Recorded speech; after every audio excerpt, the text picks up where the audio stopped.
Mesdames et messieurs, bonsoir. Merci de vous joindre à nous pour ce numéro de l'Échiquier international en direct de Al24 News. La situation au Soudan et particulièrement à Al-Fasher est extrêmement préoccupante. La ville située dans le Darfour nord-est actuellement prise en étau, d'une part par les forces de soutien rapide, le FSR, et l'armée régulière soudanaise qui essaye justement de combattre ces troupes paramilitaires. Les combats ont entraîné des pertes en vies humaines.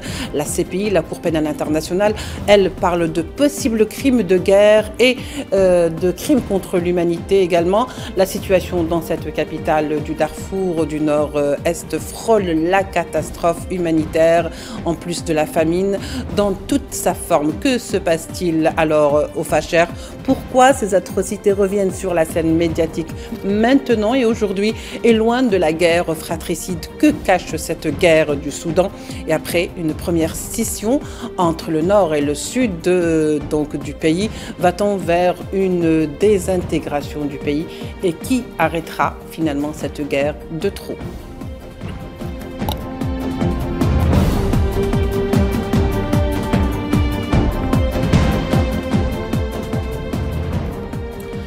Pour en parler, nous accueillons avec beaucoup de plaisir ce soir, ici présent sur le plateau, Kamel Mansari, directeur donc de publication du Jeune Indépendant. Kamel Mansari, bonsoir, merci d'être avec nous. Bonsoir, Lila. Alors, ça fait quand même un bon bout de temps qu'on parle du Soudan. Ça a commencé déjà depuis 2 ans. Ça date pas d'aujourd'hui, cette guerre du Soudan. Ça a même démarré en même temps que cette offensive et ce génocide à Gaza. Il semblerait que, vu l'atrocité de ce qui s'est passé et le génocide à Gaza, cela a un peu, si vous voulez, occulté donc cette guerre au Soudan qui revient maintenant sur la scène. Alors, on va se poser la question, pourquoi revient-elle sur la scène? Pour ne pas dire que sur le terrain, ça n'a jamais cessé. Mais pourquoi sur la scène médiatique, c'est devenu un truc de plus en plus, je dirais, il y a une avalanche d'informations sur le Soudan aujourd'hui, Kamel? Bien sûr, donc il faut déjà, pour la comparaison, il faut rappeler que pour ce qui est de Gaza, c'était une guerre contre une armée d'occupation. Oui.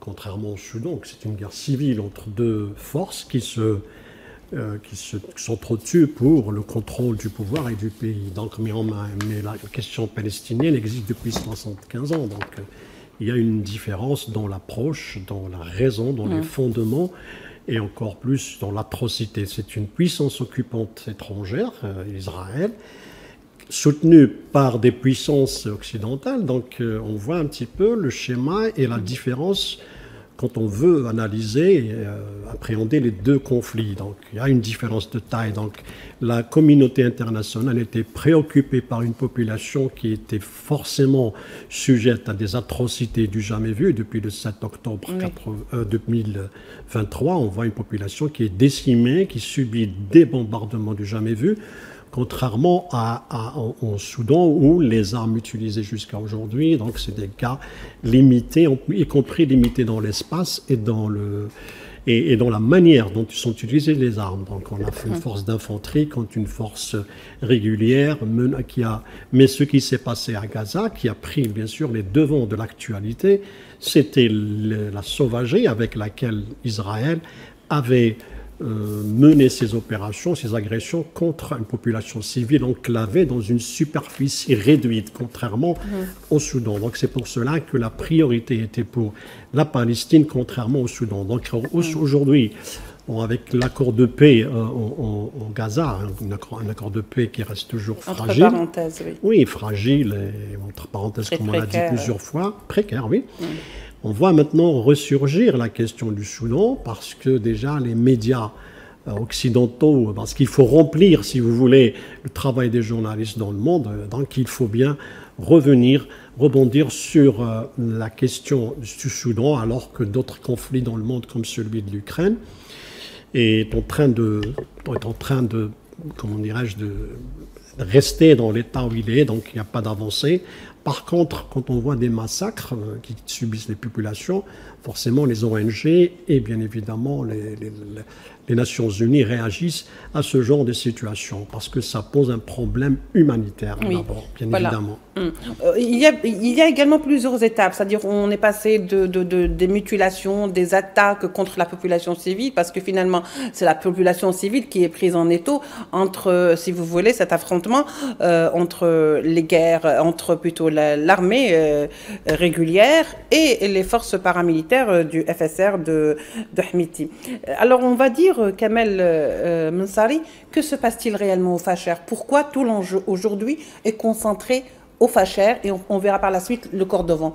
Quel est l'enjeu de cette région aujourd'hui pour qu'elle puisse aujourd'hui, à ce point, faire face, si vous voulez, ou être le théâtre de ce combat entre les deux armées? Enfin, d'abord parce que c'est une ville très importante, oui. C'est une ville stratégique, c'est la capitale du Darfour, donc elle a toujours été, elle constitue un symbole pour l'autorité déjà, l'autorité de Khartoum, c'est-à-dire le gouvernement central, et en même temps c'est pour l'opposition, c'est-à-dire le FSR, les forces de soutien rapide qui veulent contrôler. Ce qui est vraiment anecdotique, c'est qu'auparavant, les forces de soutien rapide, qui étaient les Janjaouides, faisaient tout pour que cette région ne tombe pas entre les mains de la rébellion de l'époque, et voilà aujourd'hui qui eux-mêmes vont contrôler cette région. Donc nous sommes vers quelque chose de vraiment anecdotique, et en même temps quand la capitale tombe du Darfour, ça crée un nombre de choc au sein de la population, c'est-à-dire que voilà, c'est une ville importante. Et en même temps, il y a une sorte de revanche, parce qu'il faut rappeler que le Darfour, c'est-à-dire la région du Fasher, était soutenue jusque-là les forces de soutien rapide, Hamidati, c'est-à-dire le sultan qui était Ali Ahmed Dinar, qui a été déchu récemment, avait apporté son soutien. Il faudrait rappeler que le Four, c'est une tribu, les Four, c'est pour ça qu'on appelle Darfour. Donc Four, c'est une tribu qui est majoritaire au Darfour et qui contrôle elle est plutôt présente à Fasher, elle domine la ville, donc elle avait un sultan qui dirigeait cette région, il s'appelait Ahmed Dinar jusqu'à 2025, il a été déchu récemment et destitué et remplacé par un autre qui a apporté son soutien au gouvernement central. Donc les forces de soutien rapide... Il a changé de camp, vous voulez dire? Non, il n'a pas changé de camp. Au départ... Non, c'est la direction. Il y a Ahmed Dinar était pour soutenir le FSR, mais voilà, il a été destitué par une direction collégiale qui est revenue, qui a nommé un nouveau sultan, qui, celui-ci, a apporté son soutien aux forces gouvernementales d'Al-Burhan. Oui. Donc, il y a une certaine revanche. Donc, c'est comme si c'est une sorte de représailles, quand même? Oui, représailles du moment que pour les forces de soutien rapide, Al-Fasher avait soutenu contre eux, donc les forces gouvernementales. Et aujourd'hui, ils mettent la main sur la ville tout en se vengeant de la population. Voilà. Et le problème qui s'est posé pendant les 70 derniers jours, la ville était sous siège. Elle était sous siège depuis 18 mois, mais les 60 derniers jours étaient cruciaux dans le changement de cap et dans le changement déséquilibre de force. Mais le problème qui s'est posé, c'est que les populations étaient prises en étau et que les forces gouvernementales se sont retirées de la ville sans assurer la protection des civils. Ils n'ont même pas pu évacuer les civils qui étaient menacés depuis des mois par les forces de soutien rapide. C'est un travail colossal s'il fallait le faire. Non, c'est-à-dire au moins, maintenant, les populations se sont senties abandonnées. C'est pour ça qu'il y a des cris de détresse de la part des populations pour demander à ce qu'on les protège. Il y a jusqu'à aujourd'hui 2000 morts, 65 000 habitants ont quitté la ville d'Al-Fasher, qui était constituée de 230 000 habitants avant le début des affrontements. Donc nous sommes vers un véritable problème humanitaire et en même temps il y a un problème on a vu les vidéos, une sorte d'exécution sommaire de tous ceux qui étaient soupçonnés par les FSR d'avoir soutenu les gouvernements centraux d'Al-Burhan. Donc il y a cette partie-là. Et il y a aussi la dimension tribale, qui a toujours eu des rivalités entre les tribus arabes et les tribus dites africaines, c'est-à-dire entre, par exemple, la tribu à laquelle appartient Hamidati et les Hamidates, qui étaient d'origine arabe.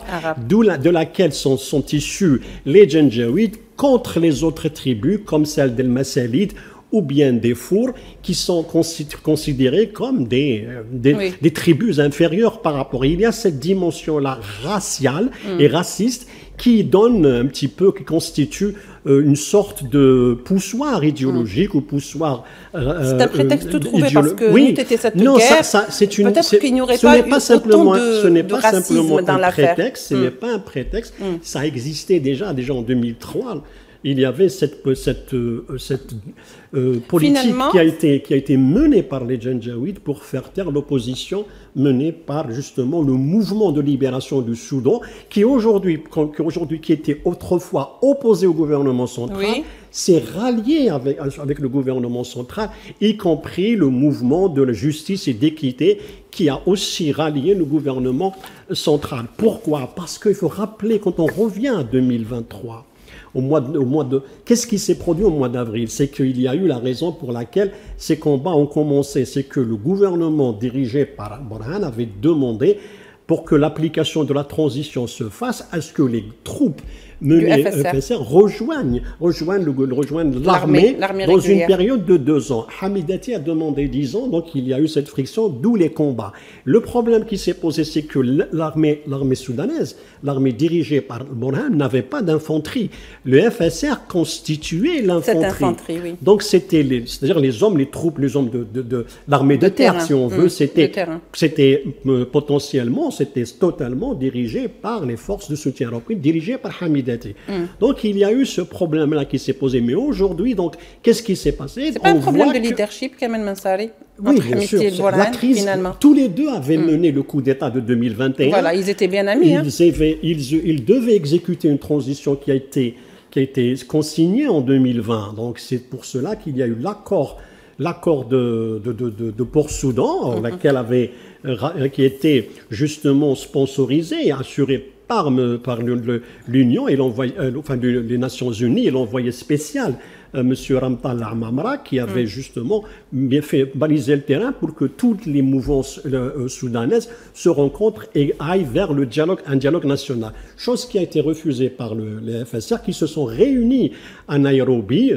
Pour contrecarrer. Pour créer une sorte d'alliance et justement contrecarrer. Ça a été rejeté d'ailleurs par les Nations Unies parce que ça constitue une menace à la souveraineté du pays. Donc nous sommes face à une situation tout à fait complexe. Et maintenant, ce que cherche le gouvernement, le pouvoir central qui est légitime, qui est le représentant du peuple, c'est justement de rassembler, de faire une mobilisation générale. Ça lui a réussi jusqu'à aujourd'hui, mais ça n'a pas suffi pour justement contrecarrer les massacres qui se produisent actuellement à Al-Fashir. Très bien. J'aime beaucoup le fait que vous ayez expliqué tout ça parce que c'est très important pour comprendre aujourd'hui ce qui se passe sur le terrain. Le problème est que, est-ce que, Kamel Mansari, aujourd'hui, on peut dire que ce qui se passe à Al-Fashir n'est juste qu'une question de race, de tribu et bien sûr de malentendus et de représailles? Est-ce que est-ce que ce n'est pas réducteur réellement à l'ampleur de ce qui se passe des enjeux? Il y a ça, mais ça c'est ce sont des facteurs qui ont aidé. La façon dont sont menés les massacres, c'est ça qui explique ce mépris envers les populations. Mais il y a des intérêts stratégiques. C'est ça que je voudrais aborder avec vous. Il y a des intérêts stratégiques. Contrôler le Darfour, c'est contrôler un pays aussi grand que la France. Et en même temps, c'est un pays riche en minerais, en ressources naturelles. Donc, le pétrole se trouve au Soudan, mais pas autant qu'à Bahr el-Ghazal, plus au sud. Mais toujours est-il qu'il y a l'or, qui est l'une des richesses les plus contrôlées par les troupes de Hamidati depuis longtemps. Donc, il lui-même contrôle des compagnies avec le soutien, avec le financement émirati, bien évidemment. Et on a aussi d'autres minerais comme l'uranium. Et puis, il ne faut pas oublier que le Darfour, c'est des immensités de terres arables. Que ça permet demain, si on crée un État, demain, ça sera un État très riche en termes de bétail, parce qu'il y a aussi la richesse bovine qui existe au Soudan, et notamment au Darfour, il y a l'agriculture, et il y a les minerais. Donc tous les ingrédients pour faire de ce Darfour un État ayant toutes les potentialités pour survivre existent. Mais ceci étant aux dépens de la souveraineté du pays qui est aujourd'hui contestée par les Nations Unies et notamment par l'envoyé spécial, M. Ramtan Lamamra.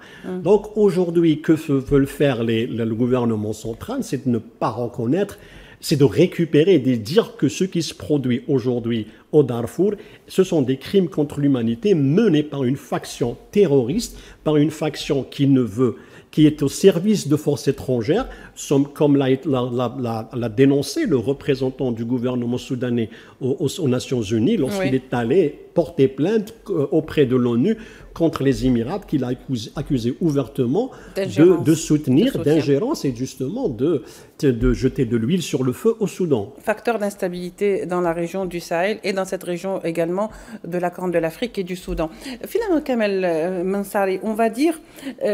pourquoi justement la capitale, le Facher? Pourquoi le Facher lui-même et le Kordofan? Pourquoi ces deux villes qui reviennent sans arrêt sur les réseaux sociaux, sur les médias, pourquoi ces deux villes deviennent-elles des villes clés dans ce combat qui donc oppose le SFR à l'armée régulière? C'est-à-dire que celui qui contrôle ces villes finalement contrôle quoi? Il contrôle une partie, comme je vous ai dit, une partie très importante du pays. Des richesses. Donc, oui, absolument. Et en même temps, on se focalise sur cette région en raison des massacres qui sont perpétués, notamment contre les femmes. Il y a eu des témoignages comme quoi il y a eu 300 femmes qui ont été violées et assassinées, exécutées. On a vu des vidéos des femmes au sein des forces de soutien rapide appelées au viol des femmes. C'est-à-dire, c'est hallucinant que des femmes... On a vu des appels et c'était vraiment quelque chose d'inattendu de la part de femmes. Donc, c'est quelque chose, comme dirais-je, l'idée était, comme je reviens à cette idée raciale, c'était les propos tenus par cette commandante. Le mépris. Pas simplement, mais de changer, comment dirais-je, changer la démographie, c'est-à-dire changer les gens, c'est-à-dire la démographie. Mélanger les sangs pour pouvoir, les viols permettraient de régénérer le sang de cette région au profit des Arabes. Mais bon, enfin, quand je dis Arabes, dans le sens tribal. C'est terrible que vous dites, oui, c'est-à-dire, ce qui est extraordinaire, c'est pas, je ne vais pas dire que ce n'est... C'est-à-dire qu'il n'y a même pas d'arbitraire là, c'est programmé, même l'idée, même oui, d'aller mais vers ça peut être écouté. Donc moi, je ne vais pas m'étaler sur ce détail parce qu'il peut constituer juste une partie de la réalité, mais pas toute la réalité. Parce que le véritable problème au Soudan n'est pas justement racial ou tribal. Certes, dans ces régions-là, la tribu a toujours été au sommet des préoccupations, l'alliance à la tribu au dépend de l'alliance au pays. Ça a toujours fonctionné mais de cette toujours manière. est-il que c'est une région qui aujourd'hui subit des années d'instabilité. Les coups d'État se succèdent et pour arriver à ce qu'il y ait une sorte d'alliance ou bien de dialogue ou de sortie de crise sur la base d'un consensus, elle est renvoyée au calendrier grec à cause des ingérences étrangères. Il ne faut pas oublier que les deux parties bénéficient de soutien étranger, sinon surtout pour l'acquisition des armements. On a vu donc comment les Émirats réussissent à travers la Somalie, à travers le Puntland, envoyer du renfort et envoyer des armements jusqu'à la région de Darfour. Donc ça donne l'impression qu'on est en train d'attiser le feu et on est en train de conduire cette région à la maintenir dans une instabilité chronique avec l'espoir d'arriver à la partition du pays une deuxième fois, c'est-à-dire créer un nouveau pouvoir, un nouveau État au Darfour qui serait demain reconnu par le premier, par exemple, les Émirats. Donc, c'est ça l'enjeu. Le Facher n'est pas le massacre aujourd'hui. On en parle parce que, vous savez, la question des massacres et tout, elle est toujours, surtout quand il s'agit de musulmans, contre musulmans. Donc, c'est toujours galvaudé à l'étranger, ça devient enflé. Mais ça n'empêche pas de poser le problème de l'ingérence étrangère et du fait que cette région... Qui se cache derrière tout ça. Oui, que cette région est toujours sujette à des atermoiements, à de l'instabilité et, si vous voulez, à des manœuvres étrangères, sinon de la compromission interne et externe. Alors, dans ces cas-là, Kamel, on va dire, est-ce qu'on va justement vers une partition du pays après la première qui a été entre le sud et le nord aujourd'hui? Et est-ce que vraiment il y a derrière tout ça des partis qui voudraient aller vers cette partition? Une deuxième, si ça venait à se produire, bien sûr, c'est pas ce qu'on souhaite. L'avenir du FSR, c'est de se cacher, donc il lui faut un territoire à lui. Donc, pour se protéger, se retrancher. Parce qu'ils seront poursuivis par la justice internationale, la justice locale, et surtout que la plupart, attention, parce que le FSR, ce n'est pas une entité, ce sont des milices, presque des mercenaires qui gèrent, qui contrôlent. C'est vrai qu'ils ont des tribus, qui les soutiennent, parce que c'est ça un petit peu le Soudan, donc les tribus, mais en même temps, ce sont des gens qui devront rendre compte demain face à la justice locale. Et la seule issue qu'ils ont, la bouée de sauvetage, c'est de maintenir la guerre avec l'objectif d'atteindre une scission, le contrôle d'une partie du pays qui est le Darfour. Qui serait un refuge pour eux. Ça sera, demain, ça sera le moyen de négocier, parce que le fait que les FSR se sont repliés... Est-ce que c'est un scénario possible, ça? Non, le fait qu'ils se sont repliés au Darfour, parce qu'ils sont originaires du Darfour. Oui. Donc le seul lieu où ils peuvent être protégés, c'est bien le Darfour. C'est leur chasse gardée. Donc, mais pas le chasse gardée, c'est leur territoire d'origine. Donc c'est presque, c'est d'une dimension tribale. C'est une sorte de fortin, quoi. Ils se prémunissent. Donc ils sont là-bas. Donc s'ils arrivent demain à concrétiser une partition, ils seront tranquilles par rapport déjà à la population, le reste du Soudan, qui est le sud, le nord et le centre du pays. Aujourd'hui, donc, s'ils arrivent à le faire, c'est pour se protéger. Mais c'est difficile du moment que, pour le moment, y compris au sein du Darfour, il y a des résistances qui se sont en train de s'enclencher, notamment dans la ville de Kordofan, où aujourd'hui, l'avenir de El-Fasher dépend justement de Kordofan. Pourquoi? Parce que les forces alliés plutôt à Borhan, c'est le gouvernement central, sont en train de se reconstituer. Et la seule façon pour les FSR d'obtenir ou de contrôler le Kordofan, c'est de continuer de le massacrer pour terroriser les populations et vider les villes. Oui. Donc c'est une stratégie pratiquement, disons-le, israélienne. Donc c'est ça la méthodologie. Oui, on voit les tactiques, on a les similitudes, comment se font les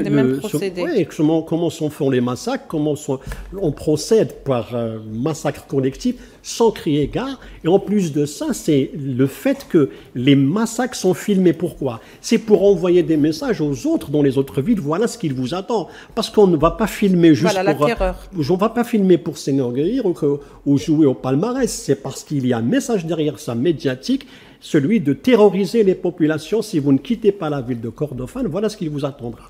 Donc nous sommes face à une stratégie purement, disons-le, qui ressemble à celle de ce qui s'est produit déjà au Yémen avec l'appui émiraté, et ce qui se produit aujourd'hui au Soudan avec l'appui émiraté. On a un petit peu le modus operandi et le même, notamment dans le massacre des civils.